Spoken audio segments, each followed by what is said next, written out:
Mesdames et messieurs, bonjour. Très heureuse de vous retrouver dans ce deuxième numéro du grand dossier sur Afro Info des 43. Et pour commencer, il s'observe un calme sur toutes les lignes de front ce mercredi 17 avril 2024 après un moment de turbulence autour de la cité des Saké dans les territoires de Massissi qui a été les théâtres de violents affrontements entre les terroristes du M23 et les forces armées de la République démocratique du Congo aux côtés de jeunes résistants Wazalendo hier mardi 16 avril 2024. Dès 5 heures du matin, les échanges des tyrans ont éclaté sur plusieurs positions autour des Saké, notamment sur les axes Vunano, Lutobogo, Kiouli et Kimoka. Ces affrontements intenses ont finalement ralenti en début d'après-midi, laissant place à un calme relatif jusqu'à hier dans la soirée.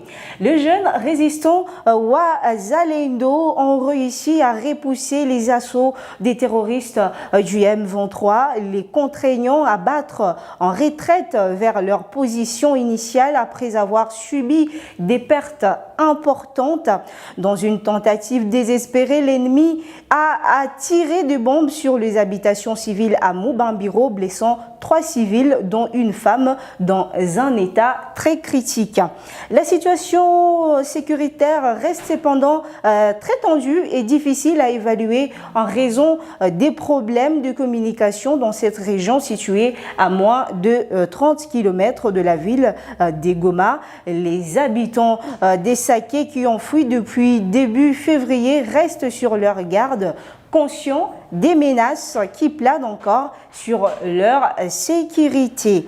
Et parlons toujours dans ces chapitres d'un déplacé qui a perdu la vie dans un camp au nord de Goma, selon les témoins sur place. La victime, Gasunzu Habinezandeze, âgé de 70 ans, père de 8 enfants, est un habitant venu du village de Kibumba Burambo, serait mort après avoir été agressé par un homme armé non identifié. Il s'est réfugié dans le site de El Sédégo 2 en territoire de Nyiragongo depuis bientôt 7 mois. Il a été conduit dans une structure sanitaire proche du camp pour des soins, mais c'était trop tard. Sa femme et ses enfants ne savent plus quoi faire face à cette situation. Dans ce même chapitre, au cours d'une parade judiciaire tenue hier mardi 16 avril au palais de justice militaire de Goma, le premier président de la cour militaire du Nord Kivu, le colonel magistrat Kabeya Kanouben, a mis en garde contre les vagabondages des soldats dans la ville de Goma. Les colonels magistrats Kabeya a appelé les militaires de sa juridiction à l'observance de lois du pays et de la discipline.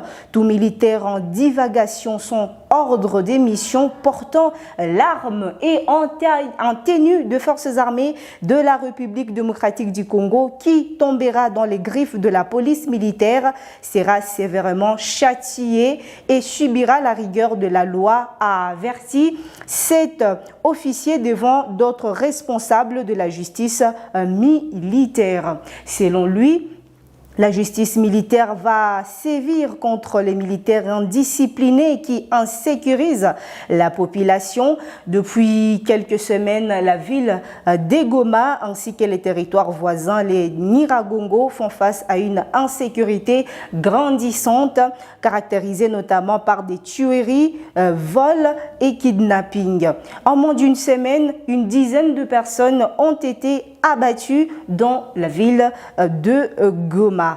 Et parlant de la situation sécuritaire, des nouveaux affrontements ont opposé hier mardi 16 avril 2024 les éléments de la coalition FARDC-UPDF aux terroristes islamistes. MTN escape non loin de la localité Mundubiena, située au nord de la commune rurale de Mangina. C'est en territoire de Beni, au nord Kivu. L'armée, par l'entremise de son porte-parole parole dans les secteurs opérationnels Sokola 1, le capitaine Anthony Mwalushai précise que lors de ces combats, les deux armées ont neutralisé 3 terroristes MTN escapent et récupéré une arme de guerre.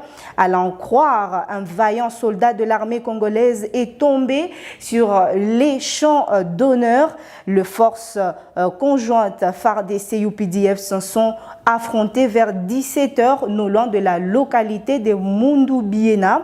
Les bilans fait état de 3 terroristes MTN neutralisés, une arme de guerre de type AK-47 récupérée par la coalition FARDC UPDF. Côté armée congolaise, un vaillant soldat est tombé sur les champs d'honneur, a-t-il expliqué. Au même moment, dans la localité de Makumo, en Ituri, le capitaine Anthony Mwalushai fait savoir que les militaires du 324e régiment ont libéré des mains de ces djihadistes 2 otages des nationalités congolaises, tous mineurs.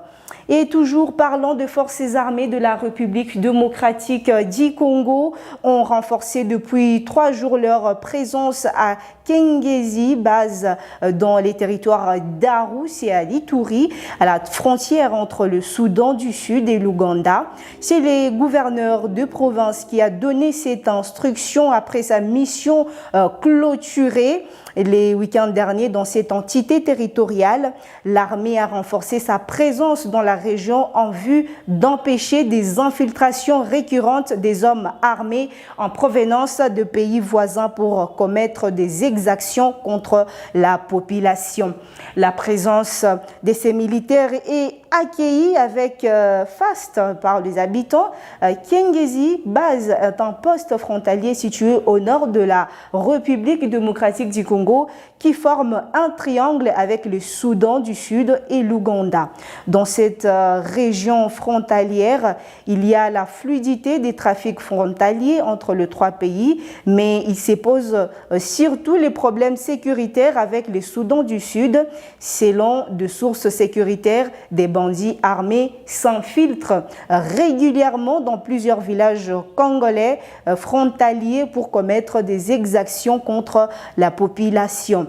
Il s'agit notamment de tueries, vols à main armée et occupation irrégulière des champs.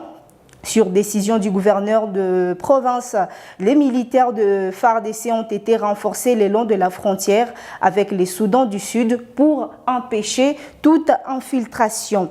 La société civile, de sa part, avait longtemps décrié les exactions commises par les hommes armés incontrôlés venus de ce pays voisin. Ont salué cette décision. Celle-ci, selon Angouva Ouadri, président de la société civile des Acquis, permettra à la population locale d'accéder à nouveau aux champs et de vaquer librement à ses occupations. Cette structure citoyenne souhaite cependant que cette présence de l'armée soit permanente pour la sauvegarde de l'intégrité du pays. Et parlons à présent d'une condamnation de peine de mort qui a été infligée hier à 2 policiers du groupe mobile d'intervention lors d'un procès appelé devant le tribunal militaire des garnisons de Béni en province du Nord Kivu. Dans son jugement, le tribunal militaire a indiqué que les policiers Kambale, Ndasiba et Ngepangwele ont été reconnus coupables de l'infraction des tortures ayant entraîné la mort d'un civil dans un cachot de la police à Béni. Aussi, des condamnations à 12 mois de prison ferme ont été prononcées par l'instance militaire contre 4 autres éléments de la police nationale congolaise.